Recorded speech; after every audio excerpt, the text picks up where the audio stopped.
स्वागत छ हजुरहरुलाई। तथा कार्यक्रमले वैदेशिक रोजगारीबाट फर्केकालाई सुरुवाती पुँजी उपलब्ध गराउँदै आन्तरिक रोजगारी सिर्जनालाई राख्यो प्राथमिकतामा। सरकारको नीति तथा कार्यक्रममाथि गगन थापाको व्यङ्ग्य। नीति तथा कार्यक्रम कार्यान्वयनमा चुनौती रहेको अध्यक्ष दाहालको भनाई। नेपालले कसैको इसारामा लिपुलेकको मुद्दा उचालेको भारतीय सेना प्रमुखको भनाई।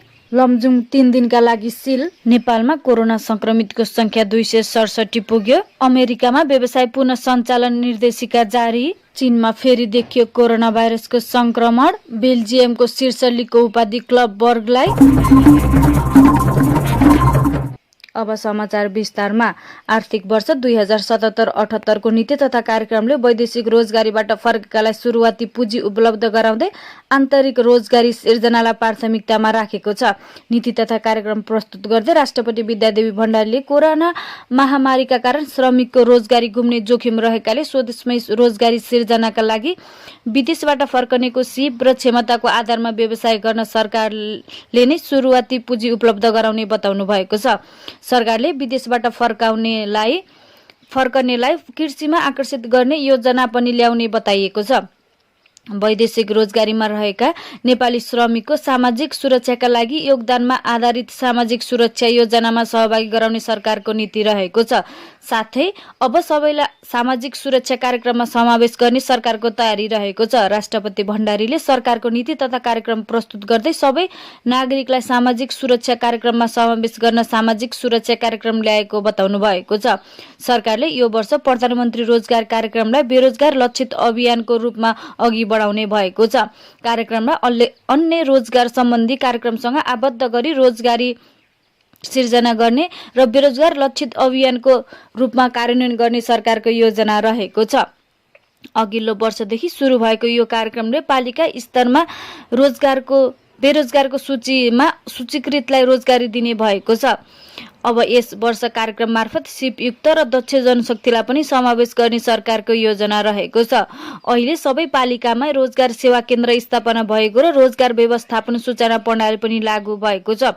यो प्रणालीलाई थप विकास गर्ने र श्रमिकको सिपको उपयोग गर्न श्रम बजारमा सजिलो हुने गरी श्रमिकको व्यक्तिगत विवरण सहितको श्रम सूचना बैंक स्थापना गरिने भएको छ। सरकारले आउँदो वर्ष धेरै युवाहरूलाई रोजगारी दिने गरी कार्यक्रम सञ्चालन गर्ने भएको छ। कृषि, भौतिक पूर्वाधार, स्थानीय पूर्वाधार, साना र मझौला उद्योग, निर्माण र सेवा क्षेत्रमा समावेश गरेर रोजगारी दिने नीति तथा कार्यक्रम उल्लेख गरेको छ। आवश्यकता अनुसार सबै पालिकाहरूमा छोटो अवधिमा घुम्ती तालिम सञ्चालन गरिने नीति तथा कार्यक्रममा उल्लेख छ।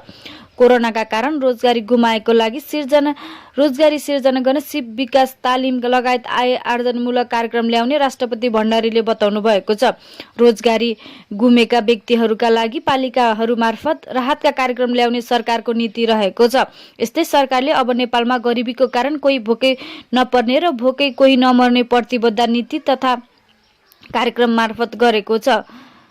सरकारले गरिबीको मापन गर्ने र देशमा विद्यमान गरिबीको अन्त्य गर्ने रोजगारीका कार्यक्रम ल्याउने भएकाले अब नेपालमा कोही पनि गरिबीको कारणले भोकै नमर्ने र भोकै नमर्ने सरकारको दाबी रहेको छ। सबै नेपालीको जीवन गुणस्तरीय र मर्यादित सुरक्षित बनाउनका लागि सरकारका विभिन्न निकायबाट सञ्चालित सामाजिक सुरक्षा र संरक्षणका कार्यक्रमलाई एकीकृत रूपमा कार्यान्वयनमा ल्याउने सरकारले जनाएको छ। प्रमुख प्रतिपक्षी दल नेपाली कांग्रेसका नेता तथा सांसद गगन कुमार थापाले सरकारको नीति तथा कार्यक्रम आएपछि यो वर्ष देशमा चमत्कार नै हुने भन्दै सरकारमाथि व्यङ्ग्य गर्नुभएको छ। सामाजिक सञ्जाल ट्विटरमा लेख्दै थापाले देशमा कुनै समस्या नभएकाले आत्तिनु नपर्ने अवस्था रहेको टिप्पणी गर्नुभएको हो। नीति तथा कार्यक्रम आउनु अगाडि डराएको थिए, अब ढुक्क भए उहाँले लेख्नु भएको छ। कोरोनाले नेपालमा खासै प्रभाव पारेको रहेनछ, ढुकुटी पनि डरै रहेछ, साधन स्रोत प्रशस्तै रहेछ, ठिकठाक मात्रै होइन, यो वर्ष त देशमा चमत्कारै हुने रहेछ लेख्नु भएको छ। उहाँले थप व्यङ्ग्य गर्दै देश परदेशमा भएको कोही पनि आत्तिनु पर्ने रहेनछ, सरकार त पाएकै हो, धन्यवाद मेरो सरकार लेख्नु भएको छ। सत्तारूढ दल नेपाल कम्युनिस्ट पार्टी नेकपाका अध्यक्ष पुष्पकमल दाहालले सरकारले ल्याएको आगामी आर्थिक वर्षको नीति तथा कार्यक्रम कार्यान्वयनमा चुनौती रहेको बताउनु भएको छ।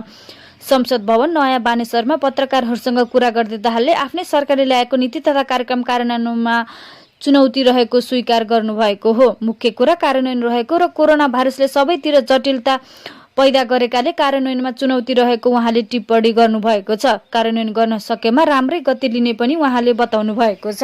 भारतीय सेना प्रमुख मनोज नरवानेले नेपालले लिपुलेखका भूमि मिचिएको विषय अरूको इसारामा उचालेको हुन सक्ने आरोप लगाएका छन्। भारतीय रक्षा मन्त्रालय अन्तर्गतको think tank the Manohar Parrikar institute of defence studies and analysis आइडिएसएलले गरेको कार्यक्रममा उनले उल्लेख नगरी नेपालको लिपुलेखको मुद्दा अरू कसैको इसारामा उचालेको आरोप लगाएका हुन्। उनले नेपाली भूमि काली नदी पूर्व रहेको तर भारतले बनाएको बाटो पश्चिममा रहेको दावी गर्दै भारतले बनाएको सडकबारे नेपाली पक्षले आपत्ति जनाउनु पर्ने कुनै कारण नभएको दावी गरेका छन्। सेना प्रमुख नरवानेले यो सडक कैलाश मानसरोवर जाने तीर्थयात्रीका लागि छोटो भएकाले यसमा कुनै विवाद नरहेको धारणा राखेका छन्। भारतले गएको हप्ता नेपाली भूमि हुँदै निर्माण गरेको 80 किलोमिटरको बाटो उद्घाटन गरेपछि नेपालले आपत्ति जनाउँदै आएको छ, तर भारतले भने सडक आफ्नै भूमिमा भएको दावी गर्दै आएको छ। जिल्ला प्रशासन कार्यालय लमजुङले जिल्लाका सबै नाका सिल गर्ने निर्णय गरेको छ। कोभिड-19 व्यवस्थापन केन्द्र र जिल्ला सुरक्षा समितिको हिजो बसेको बैठकले जेठ 2 गते राति 12 बजेदेखि 5 गते राति 12 बजेसम्म जिल्लाका सबै नाका पूर्ण रूपमा सिल गर्ने निर्णय गरेको हो। जिल्ला प्रमुख जिल्ला अधिकारी लक्ष्मण बहादुर खड्काले देशका विभिन्न जिल्लामा कोरोना संक्रमण दैनिक बढ्दै गएकाले 3 दिन मानिसका आवाजात पूर्ण रूपमा बन्द गरिएको जानकारी दिनुभएको छ। उहाँका अनुसार एम्बुलेन्स, सब वाहन, मृत्यु संस्कार, औषधि र इन्धन बाहेक सबै प्रकारका सवारी साधनको आवागमन बन्द गर्ने निर्णय भएको छ। त्यस्तै सर्वसाधारण नागरिक बिमारी भएको अवस्था बाहेक घरबाट बाहिर ननिस्कने, बैंक, सहकारी लगायत वित्तीय संस्था पूर्ण रूपमा बन्द गर्ने निर्णय गरिएको छ। अत्यावश्यक दैनिक उपभोग्य वस्तु, इन्धन, दाल, चामल, तेल, नुन तथा डेरी, तरकारी तथा फलफूल, औषधि पसलहरूमा अनिवार्य हात धुने व्यवस्था गर्ने र बिहान 6 बजेदेखि 9 बजेसम्म मात्र बिक्री वितरण गर्ने निर्णय भएको सहायक प्रमुख जिल्ला अधिकारी अनिल कुमार साईले जानकारी दिनुभएको छ।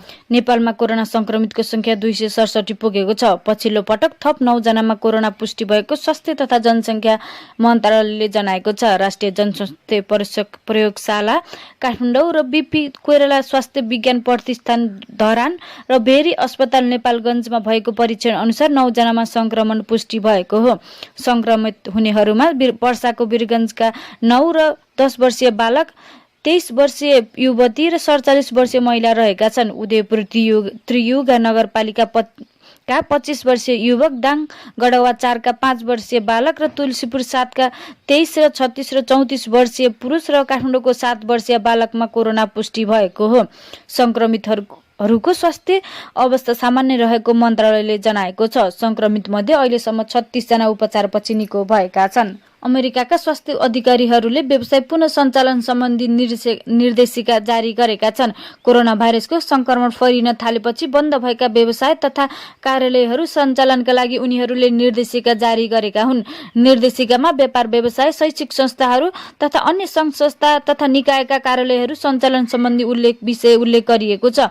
न्युयोर्क राज्यको रोग नियन्त्रण तथा न्यूनीकरण केन्द्रले जारी गरेको निर्देशिकामा कुनै पनि व्यापार व्यवसाय तथा कार्यालय पुनः सञ्चालन गर्नु पूर्व के कुरामा ध्यान दिनु पर्दछ र के प्रक्रिया पूरा गर्नुपर्छ भन्ने कुराहरू उल्लेख गरिएको छ।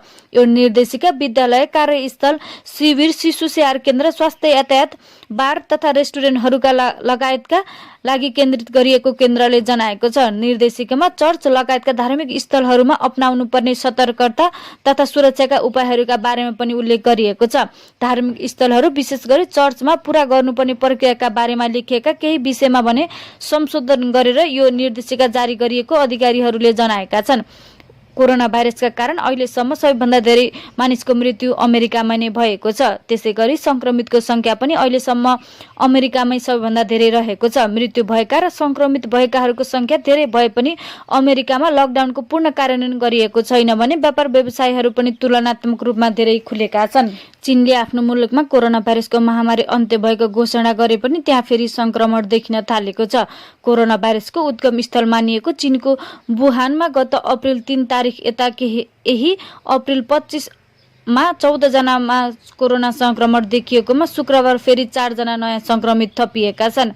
यो सँगै त्यहाँ संक्रमित हुनेको कुल संख्या 82,933 पुगेको छ। त्यसमध्ये 78,209 जना संक्रमण मुक्त भएका छन् भने 91,000 संक्रमितको उपचार भइरहेको छ। चीनमा 4,633 जनाको कोरोना भाइरस संक्रमणकै कारण मृत्यु भएको छ। अप्रिल महिना यता नयाँ संक्रमण देखिएपछि चीनको वुहानमा सबै बासिन्दाको कोरोना भाइरसको संक्रमण फेरि परीक्षण गरिने भएको छ। कोरोना भाइरसको उद्गम मानिएको चीनको वुहान गत वर्षको डिसेम्बर 31 देखि संक्रमण फैलिएको थियो। कोरोना भाइरसको महामारीका कारण यो सिजनका बाँकी खेलहरू हुन नसकेपछि क्लब वर्गलाई बेल्जियमको शीर्ष लिगको विजेता घोषित गरिएको छ। गएको महिना नै प्रो लिगका बाँकी खेलहरू हुन नसक्ने बताइएको थियो। लिगकै एक खेल बाँकी हुँदा कोरोना भाइरसका कारण रोकिएको थियो। क्लब वर्ग दोस्रो स्थानको जेन्ट भन्दा 15 अङ्कले अघि थियो। यो सँगै क्लब वर्गले 17औं पटक लिगको उपाधि उचालेको छ। यस्तै उसले पछिल्लो 5 वर्षमा तेस्रो पटक उपाधि जितेको हो। क्लब वर्गले आउँदो सिजनको च्याम्पियन्स लिगका लागि समूह चरणमा स्थान पनि पक्का गरेको छ। वाइसल्यान्ड बेभरेन रेलिगेसनमा परेको छ। जेन्टले च्याम्पियन्स लिगका स्थान कायम पक्का गरेको छ। यस्तै चार्ले रोई र रोयल एन्ट्रोपेम स्ट्यान्ड अप लिगले युरोपा लिगको स्थान पक्का गरेका। हाम्रो यस च्यानललाई सब्स्क्राइब गरी बेल आइकन छोई नोटिफिकेसन अल गर्नुहोला र लाइक, कमेन्ट र सेयर गर्न पनि नभुल्नुहोला। रोजगारीबाट फर्केकालाई सुरुवाती पुँजी उपलब्ध गराउँदै आन्तरिक रोजगारी सिर्जनालाई राख्यो प्राथमिकतामा। सरकारको नीति तथा कार्यक्रममाथि गगन थापाको व्यङ्ग्य। नीति तथा कार्यक्रम कार्यान्वयनमा चुनौती रहेको अध्यक्ष दाहालको भनाई। नेपालले कसैको इसारामा लिपुलेकको मुद्दा उचालेको भारतीय सेना प्रमुखको भनाई। लमजुङ 3 दिनका लागि सिल। नेपालमा कोरोना संक्रमितको संख्या 267 पुग्यो। अमेरिकामा व्यवसाय पुनः सञ्चालन निर्देशिका जारी। चीनमा फेरि देखियो कोरोना भाइरसको संक्रमण। बेल्जियमको शीर्ष लिगको उपाधि क्लब वर्गलाई।